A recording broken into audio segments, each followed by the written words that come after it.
Welcome to an Earful of Bj. What an intro, man.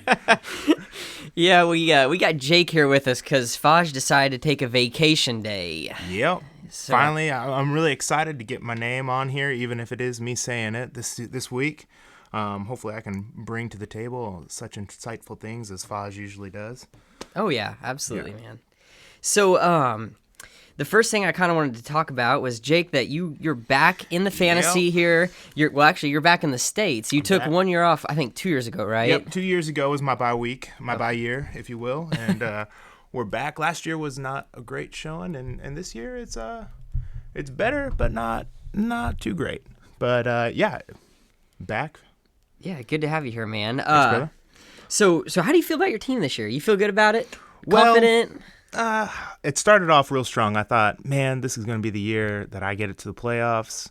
This year, I think so far in the year we're taking a look at what we got, and we're trying to see what we can do, and whether or not we're going to try to go for the gold, or if we're just going to try to get that number one playoffs. There you go, man. Yeah, draft pick next year. Okay, well, before we're gonna dive in a little on the season here. I am a little bit sick, as you guys can probably tell. So, Jake, if I start coughing or anything, you just take over, man. Take the reins. So, well, let's talk about one of your brothers here. Which one's your favorite brother? Well, I would. No, we'll cover that after the radio, okay? No, Ethan's on the rise, man. He started really bad, and now he's got 2 in a row. Yeah, he's really blowing up this week, and I think this week is going to be a continuation of the blow up. I think Ethan's just going to keep it going. He's on that Cinderella story. He's just going to make it all the way to the playoffs, I feel. Okay, yeah, and I think, when he got Gronk back, Gronkowski, that really helped his fantasy team. Oh yeah, absolutely. So I was texting Matt the other day, and we were talking about his team, and I was like, man, you have a solid roster up and down. And I know it's the popular choice to say, Chris, Brady, Logan, they're the good teams, like you would say. Yeah, I would say there's almost like a tier. Like you got those 3 guys in the top tier of just their win record, and then you got the second tier, and I think Matt is definitely, of the 4 and 2 people, he's definitely one of the big contender in that group. Definitely, I agree. So one thing I looked up here, let me pull this up. Our champions have finished 8-7, 8-6, 6-8, 9-5, 9-5, respectively. Yeah. That's the regular season record. Why does the person, you know what I mean? So I mean, does that give us hope? Us 2-4 guys? It doesn't give me too much hope, just the way I see my team going. But yeah, I mean, I think it's really it's still anybody's game. Chris had that 1 year where he, 0-5, and he brought it back, and this year, he's doing the exact opposite. Hopefully, we'll see the exact opposite from him. Looking at a saucer of shame for Chris this year. He can do it. You never know. You never know. So trading has kind of begun here. Yeah. And I've been waiting for that to happen. And maybe it always happens a little later in the year because we're like, you get to a desperation point where you have to do something. Yeah. And maybe that's where we're at.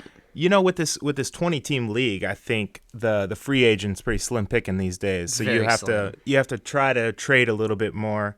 So far, we've had a couple of sketchy trades, but I think we've been seeing more trading, which is always a good thing, I think. Yeah. The ones we had this past week, Sean traded Alex Smith to Eric for Demaryius Thomas. Now, I was talking to Clay today, and he said that was a bit of a swap. He said a little bit of a Shawshank, he said. I thought it was better. I mean, I thought it was better than the one Clay made. Yeah. I know Alex wasn't a great quarterback. That was Sean's number 1 pick, remember? Yeah? Man. And everyone laughed at him. It's always very hard to get rid of your number 1 pick, but I think that was pretty easy. Bless his heart. And then the other trade we saw was Clay and Anthony. Yeah. I thought that was a really good trade. Yeah. I thought that was fair. Delaney Walker for Terrence West. Yeah, I thought I didn't see anything wrong with that. No, I didn't have any problem there. Fair. Absolutely not. Jake, we've got 9 teams that are 2-4. Man. That's almost half the league. That's insane.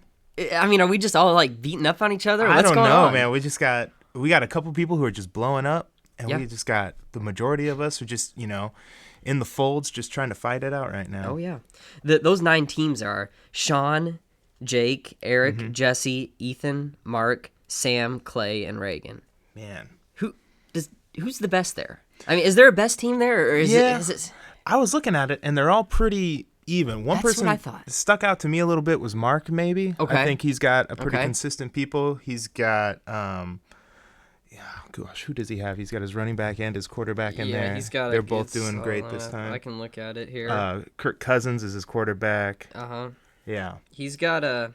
Let's see who else he had on his team here. You know, I would also say, Jesse, probably you. I was looking. So? Yeah, I really think so. Yeah. I hate to come on the show and be like, Jesse, you're so great. But I think out of all of us, it's you and Mark look like you guys could get out of there. Yeah, and he's got David Johnson as his running back. Yeah, Johnson. Who I think's #1 in the league or something like that. He's insane. Just been blowing up. Yeah, and then my dad's got, I know he's not 4-2, but he's got Ezekiel Elliott. And how do we not talk enough about him? I don't know. That guy is unbelievable. Too bad it's his bye week this week. Yeah, man. But actually, that's good because I'm facing him. He's amazing. Yeah. Speaking of which, that's the game I'm watching. A little earful. Yeah, showdown. that's true. Yeah. We probably could have done that one as our prime game time. Of the week. But, So one guy we're not talking about a lot, probably because of his record, is Colin. He's 1-5. Colin, yeah. What's going on? When he first drafted, my dad and I kind of picked like our top 5 teams, and that didn't get aired. Yeah, because I thought, man, looking at his wide receivers and stuff, I was like, man, he's got a top 5 team. Yeah, he's so good. Here it goes, the year of Colin. We all thought it. We all wanted it. Seriously, what I thought, man. But man. So what happened? I don't know. Well, Colin. I don't know, but I will say that this is a time probably for one of our sponsors. This week's Earful of Bj is brought to you by Colin's One Win. Colin's One Win. It's not much, but it's all he's got. Thanks for the sponsorship. Oh, yeah, just a word from our quick sponsors right there. But yeah, no, I don't know what's going on with Colin. I talked to him the other day. His heart's in it. It's just not working out for him. Yeah, yep. It's a shame. Yep. Jake, let's go to our game of the week here. All right. The one we decided was going to be Ethan and Clay. Yep. They're both 2-4. Mm-hmm. Both respectable fantasy players. Yeah. You know, they both have a good history here. But I kind of feel like at this point in the season, it's kind of a make it or break it week. Like, can you imagine going 2-5? Yeah, I mean, I know you can still do from. it. Mm-hmm. But I don't know. Who's going to win that one? I'm looking at Ethan. He's on a streak right now. Okay. I think his team's feeling good about that. Gronk's back and is really working it up. I think that's what put Ethan down there. And just looking at the quarterbacks, like Rivers versus Atlanta, that's going to, like, their D is going to let him get through, whereas Clay's got Wentz and they're versus Minnesota. And, like, if Minnesota plays like they have been, I don't know. Yep, absolutely. Yep. Well, then I'm going to take Clay just because you took Ethan. All right. Just to get... We'll see what happens. Yeah, absolutely. Yep. You got anything else you want to share here on the air with us? Let's finish up with 2 more sponsors, and then I think that's it. All right. The last of our sponsors this week's Earful of Bj is also brought to you by Chris McConnell. Chris McConnell, the only and #1 fan of Chris McConnell. And this week is also brought to you by the Waiver Wire.